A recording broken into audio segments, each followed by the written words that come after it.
अरविंद कपूर देश की सबसे बड़ी कंपनी कपूर इंडस्ट्रीज का मालिक।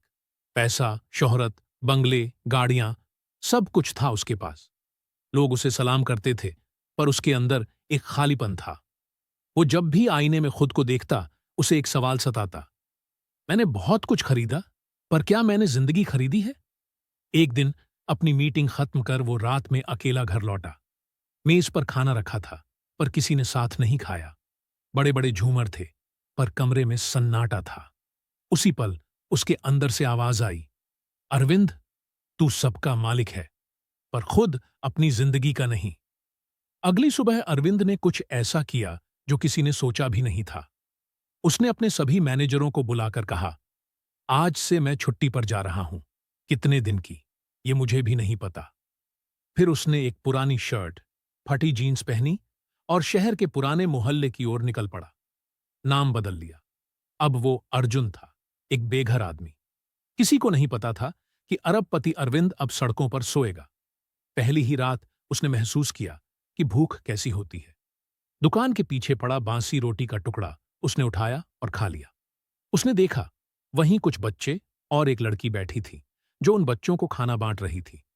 वो लड़की थी निगार, करीब 22 साल की, सड़क पर पलने वाली, पर दिल से बहुत अमीर। निगार ने मुस्कुराकर कहा, ले भाई, ये खा ले, भूख जात नहीं पूछती।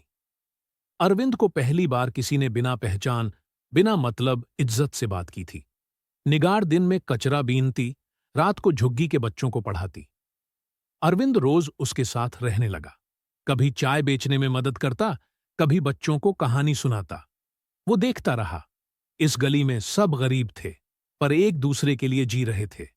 वो खुद को पूछता, मेरे ऑफिस में करोड़ों कमाने वाले खुश क्यों नहीं हैं, और ये लोग रोटी बांटकर भी मुस्कुरा रहे हैं? निगार हमेशा कहती, जिंदगी वही नहीं जो पैसे से चले, जिंदगी वो है जो दिल से जिए। एक रात गली में आग लग गई। लोग भाग रहे थे, बच्चे रो रहे थे। निगार ने बिना सोचे बच्चों को झोपड़ी से बाहर निकाला। अरविंद ने भी उसकी मदद की, पर उसी दौरान वो घायल हो गया। जब उसे अस्पताल ले जाया गया, निगार ने उसकी जेब से उसका पर्स उठाया, जिसमें एक कार्ड था, अरविंद कपूर, चेयरमैन, कपूर इंडस्ट्रीज। निगार हैरान रह गई। तुम, इतने बड़े आदमी, हमारे साथ इस गली में क्यों थे?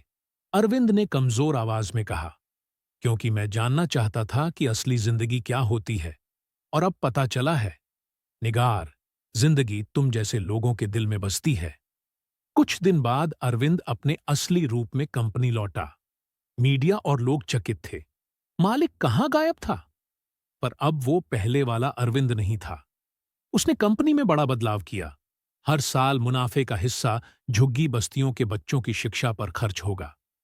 उसने गरीबों के लिए निगार फाउंडेशन खोला। और निगार, वो अब उसी फाउंडेशन की डायरेक्टर बनी, क्योंकि अरविंद जानता था, असली लीडर वही होती है जो खुद भूख को महसूस कर चुकी हो। एक दिन मीडिया ने अरविंद से पूछा, सर, आपने इतना बड़ा कदम क्यों उठाया? अरविंद मुस्कुराया और बोला, कभी कभी भगवान हमें सब कुछ देकर भी अधूरा छोड़ देता है, ताकि हम दूसरों की जिंदगी पूरी करें।